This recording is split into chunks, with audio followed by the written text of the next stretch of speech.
Runājot par diskusiju, šeit vēl pievienosies 3 ļaudis. Egons Palāni arī aicināšu atpakaļ, lūdzu.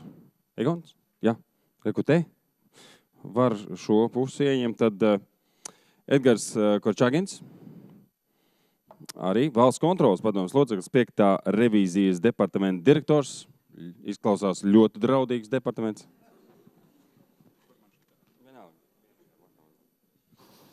Jo Lienīte pieminēja valsts kontroli un to 15. gadu, un par to mēs arī vēl gribēsim konkrētāk dzirdēt, tad jūs varēsiet vienoties par oficiālo versiju. Tukuma novada pašvaldības finanšu nodaļas vadītāja Laila Zalbe. Lūdzu, drīkst aplaudēt.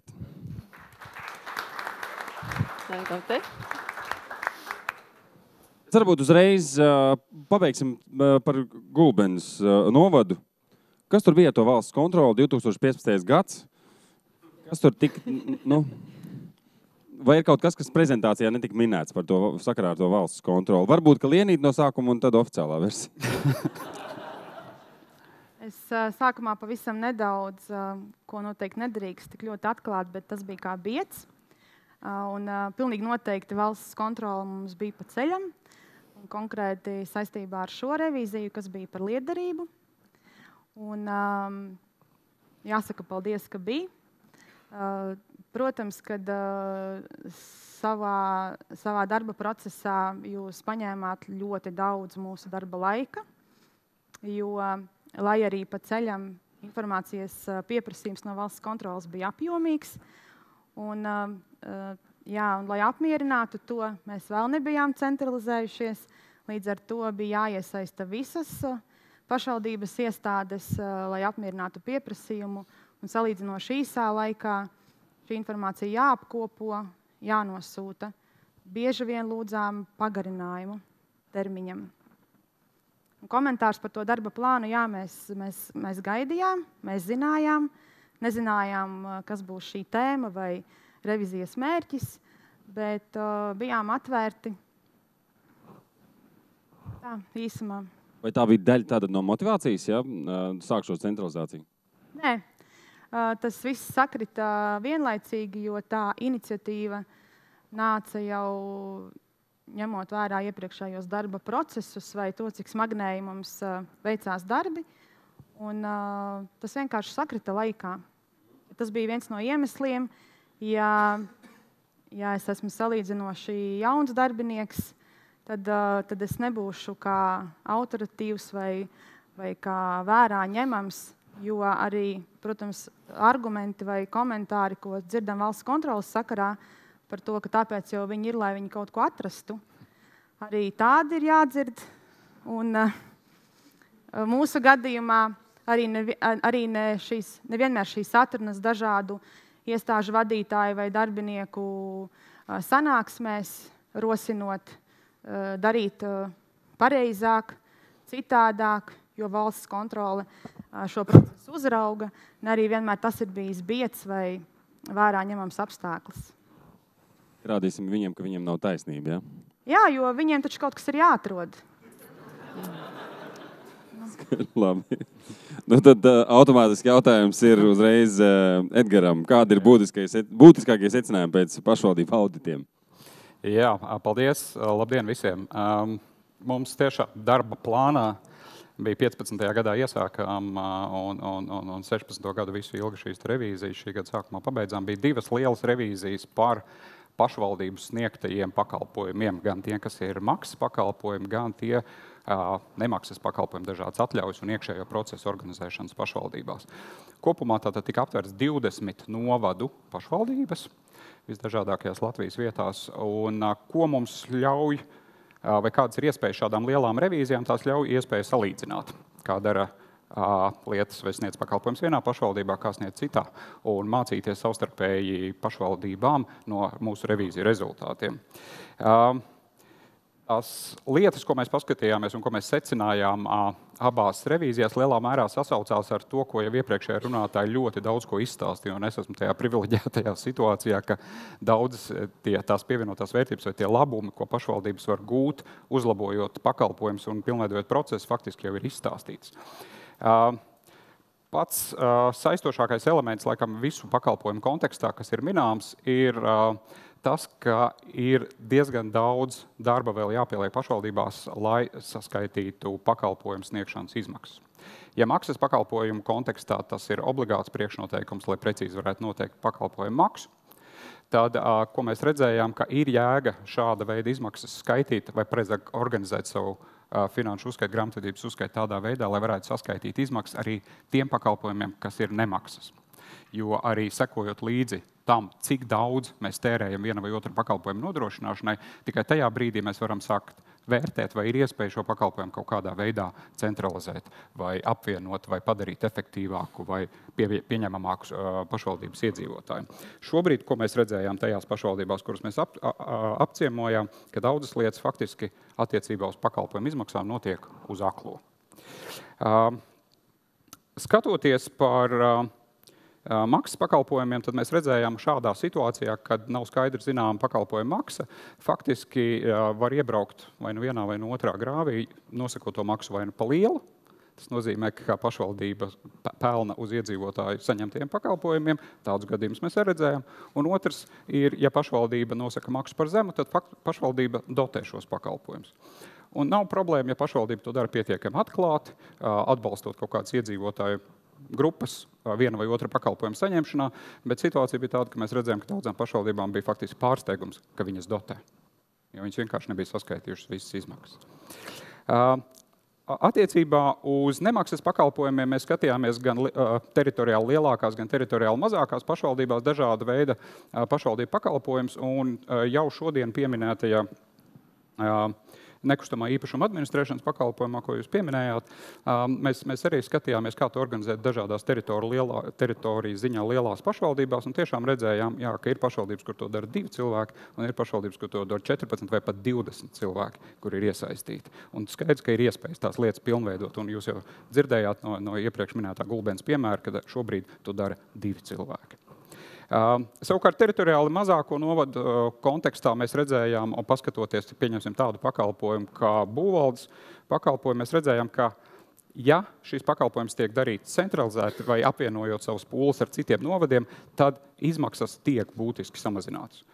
Protams, nevienmēr tas ir iespējams, nevienmēr tas varbūt ir politiski atbalstāms vai gluži fiziski kādi citi iemesli var būt, bet par to ir jēga domāt, jo tā atšķirība izmaksās uz vienu iedzīvotāju būvvaldes pakalpojumam, mēs redzējām vienādi izmēri pašvaldībās, aptuveni ar vienādu slodzi. Šiem te darbiniekiem atšķirās 9 reizes. Un tā ir ļoti liela atšķirība izmaksās. Sakiet, Edgar, Jā. Vai jūs mēdzāt tā teikt, piemērot arī šo salīdzināšanas metodu, ja kāda pašvaldība var tad darīt citai pašvaldībai, tas jāvar ir? Tas nav tā, ka ir jāvar. Man liekas, ka tas dod ļoti labu pamatu pašvaldībām pašām lemt, vai viņām šai sakarā kaut ko vajag. Un kas ir mūsu skatījumā būtiskākais, ja mēs runājam par pakalpojumiem un par pakalpojumu maksu, nemazāk svarīga lieta, kāpēc to ir jēga rēķināt līdzi un skatīties un aprēķināt, ir komunikācija ar saviem iedzīvotājiem. Lai iedzīvotāji skaidri zinātu, cik mēs viņu naudu, nosacīti, tērējam uz vienas vai otras lietas nodrošināšanu. Jo ir skaidrs, ka iedzīvotāji vienmēr gribēs pakalpojumus labākus, labākā kvalitātē, vairāk, vai tās bedrītes, lapīt vai ko citu. Bet ja mēs varam parādīt, ka, ja jūs gribat vienlaicīgi šo, tas maksā tik, visu mēs fiziski nevaram. Jautājums ir, ka mēs šo lietu pietiekam atklāti arī parādam. Es saprotu, stāsts ir par to, kādā veidā kaut ko ietaupīt vai ko izdarīt lētāk, aprēķināt pakalpojumu izmaksas. Jā. Vai jums ir kādi konkrēti ieteikumi arī lielākajai daļai pašvaldību vispār par darba efektivizēšanu? Kāda lietas darīt efektīvāk? Jūs to redzējāt no pašvaldības pašvaldībā, piemēram? Jā, protams, kā es teicu, tās jau tradicionālas lietas, kas šodien tika pieminētas, tā ir gan kopēja pakalpojumu sniegšana, procesu centralizēšana, tas strādā, procesu pārskatīšana ik pa laikam. Jo šīs revīzijas laikā mēs kopā ar pašvaldības speciālistiem izgājām daudzām procesu organizācijām pašvaldībās un gājām kopā, tad bieži vien bija tas jautājums par to, ka kāpēc tiešām mēs šo darām? Kāpēc mēs tiešām šo dokumentu gatavojam? Jo bieži vien lietas cilvēki dara tāpēc, ka dara, un varbūt pat nepadomā, kā te iepriekšēji runātāji teica, kāds ir mērķis šim te visam pasākumam.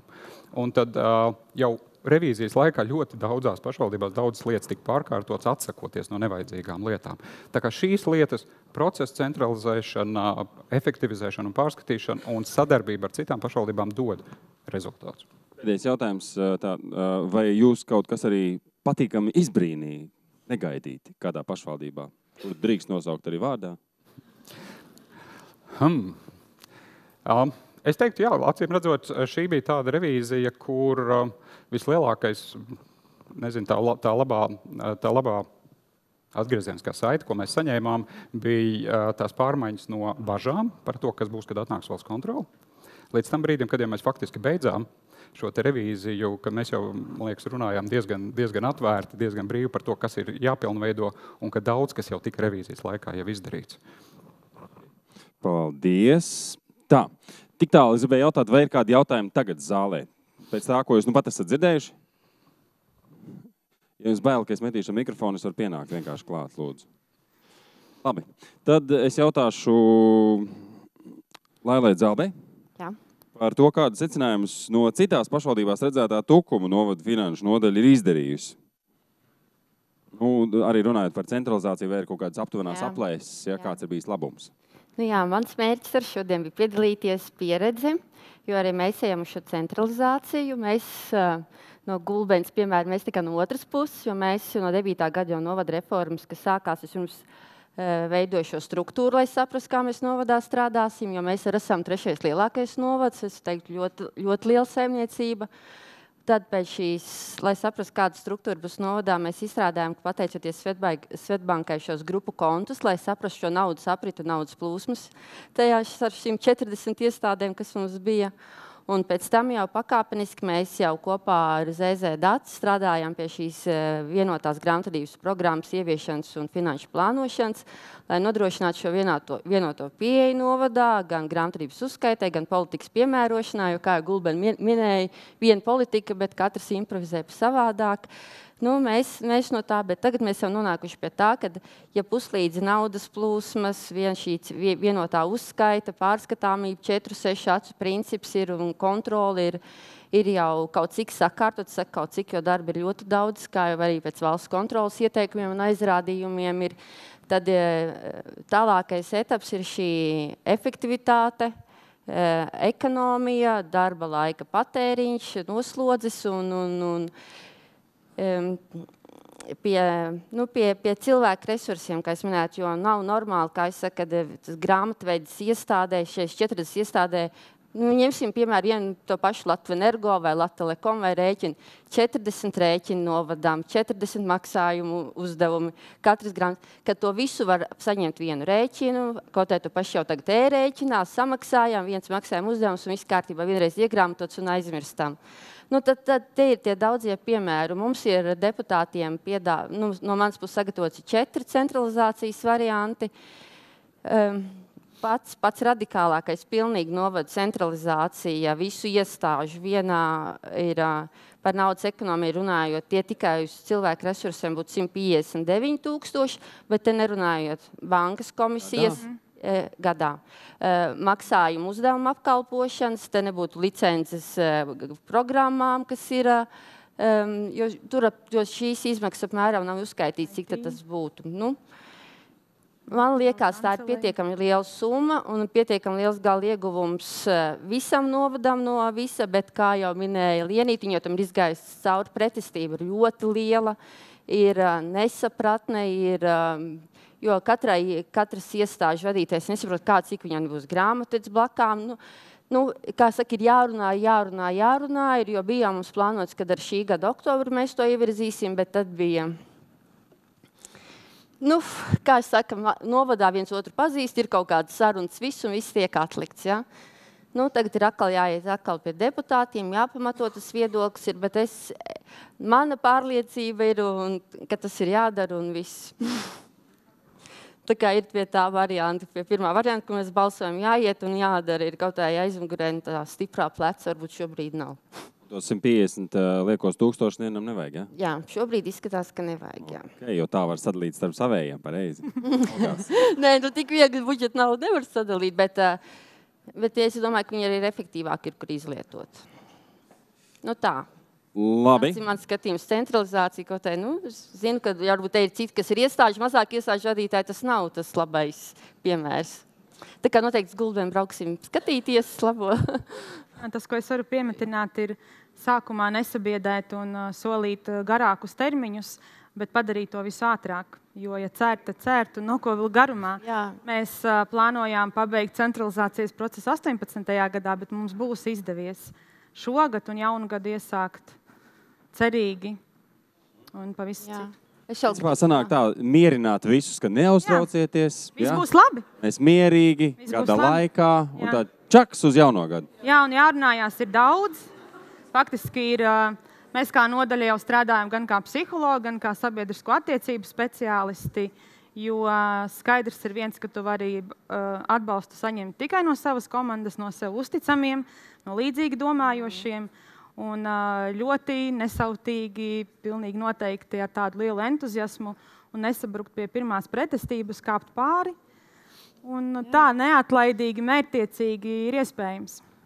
Es vēl varbūt piebilst, ja šeit ir varām pārstāvi, valsts kontrolas pārstāvi, un kā ir par šo minēju jau vairāk kārt par šo sadarbību ar valsts iestādēm, tad mēs jau arī nododām gan atskaidzi, gan pieprasījums, gan mums nāk bauda, gan revidenti, gan kad bauda katru iestādi, katru kontu, katru to, ja valsts iestādes pamudinātu, ka mēs no pašvaldībām varbūt pieņemam 1, 2 vai 3 pārskatus un viss, nevis 40 pārskatu apakšā, un mēs arī informāciju, ka bācē pa šai valsts kontrolē, ka no visām iestādēm mums ir jākopē ārā materiāli, bet tad būtu viena iestāde, viens konts un viens ir nevis katrā iestādē visus tos rēķinus vai maksājumus vai kas.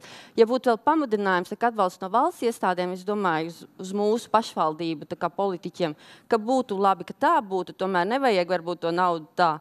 Nu, tad arī varbūt savādāk uzklausītu. Jā, lūdzu. Valsts kontrole jau var pamudināt dažādos veidos. Mēs varam parādīt, kā dara citi, mēs varam aprēķināt, ko mēs arī esam darījuši, cik izmaksātu, ja to izdarītu, vai cik ietaupītu, ja to izdarītu. Un mēs noteikti varam pamudināt arī ar kaut kādu pārkāpumu konstatēšanu.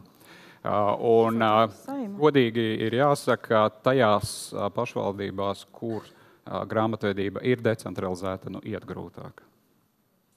Ja es pareizi sapratu, tad tās pašvaldības, kurās tā centralizācija vēl nav notikusi, tā ir faktiski jūs tādā īpašā uzmanības lokā, ja? Nē, tā nevarētu teikt, ka īpašā mums visas ir mīļas,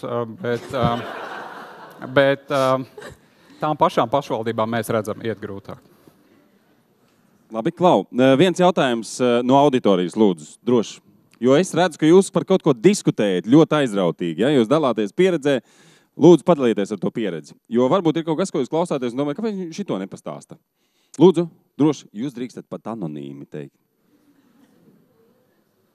Ir jautājums? Dāmas, par ko diskusija? Ja? Ja? Mēs pārstāvam Līvānu novadu. Mums ir jau centralizēta grāmatvedība kopš 2009. gada. Kopš novada izveidas 2. viļņa, jo mēs sākotnēji izveidojamies 2000. gadā, kā 2. novads Latvijā. Un tad tālākais posms bija 9. gads, kad pievienojās vēl pārējie pagasti, un tad arī mēs izgājām to centralizāciju. Bet mēs diskutējam par to interesanti, cik joprojām pašvaldība ir, kur ir decentralizēta. Kā tā attiecība procentuāli ir? Ir kādi dati kādam? Nav. Valsts kas var pateikt, jā. Jā, aptauja. Jūs domājat, ka kāds tagad atzīsies, ka viņš ir tīpaši valsts kontrolas klātbūtne? 5. revīzijas nodaļas klātbūtne. Labi. Es gribēju pajautāt par sadarbību ar pagastiem. Es saprotu, pašvaldībā, jā, tur centralizācija, runājam personīgi, pārliecinām, strādājam. Kas notiek ar pagastiem šādā gadījumā? Kā strādāt ar pagastiem, lai arī pagastos ir tas atbalsts tām idejām, kas nāk ar pagastu pārvaldēm, kā strādāt? Lūdzu, piemēri. Piemēri. Pateikšu tā, cilvēkiem pagastā, kā lauka iedzīvotājiem, jau nekas būtībā nemainās. Viņiem taču ir vienalga, vai to rēķinu samaksā par pagastu pārvaldē vai centralizētā pārvaldē. Viņš var saņemt šos savus pašu pakalpojumus, nekustamo īpašumu samaksāt, visas izziņas, jo kā stāstītas klientu apkalpošanas centrs katrā pagastu pārvaldē paliek. Nekas jau netiek. Iedzīvotājiem pilnīgi nekas nemainās no šīs centralizācijas. Es te iebildīšu ar tādu iespēju. Jā. Es teiktu, kā iedzīvotājs runāšu. Patiesībā no centralizācijas iedzīvotāji iegūst ļoti daudz. Jo, teiksim, mēs reāli kā pašvaldības iedzīvotājs, kurā nav centralizēta grāmatvedība, maksājot rēķinus, teiksim tā, besos par to, ka man ir jāsamaksā muzikas skola bērnam uz vienu kontu, pie tam, kurš ir ne manas bankas konts, attiecīgi, teiksim, nekustamā īpašuma nodokli uz citu kontu, bērndārza ēdināšanu uz citu kontu, sporta skolu uz citu kontu, tad rezultātā man ir N maksājumi. Pie tam katrs ir savā bankā, tas nozīmē, ka komisijās tīri labas summas es kā iedzīvotājs samaksāju. Ja pašvaldībā ir centralizēta grāmatvedība, tad es kā iedzīvotājs varu vienkārši samaksāt pirmkārt visu vienā maksājumā. Otrkārt, teiksim, pašvaldība var atļauties turēt kontus visās populārākajās bankās. Līdz ar to, teiksim, iedzīvotājs vairs nav diskriminēts attiecībā uz to, kurā bankā viņam ir konts. Kas nenotiek decentralizēta pašvaldību gadījumā, jo, teiksim, tai pagastu pārvaldē visticamāk konts būs tikai vienā bankā, jo tā ir ērtāk. Tā ir īstenībā tāds moments pret iedzīvotāju, tas ir ļoti, ļoti, ļoti izdevīgi, ja, teiksim, ir šī centralizētā. Okay. Vēl kādas piebildes? Jautājumi? Nav. Es saprotu, tagad visiem viss ir skaidrs, kā darīt vislabāk, un jūs dosieties vai ne uz darbu un ķersieties klāt. Ir? Labi. Vēl kas piebilstams? Nav. Es teiktu, tad aplausu, lūdzu.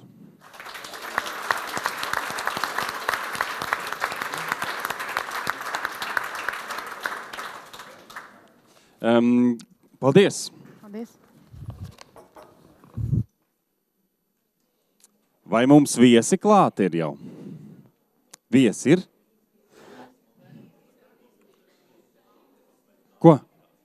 Redz, kur viesi ir. Aha! Jūs jau sen te esat. Ļoti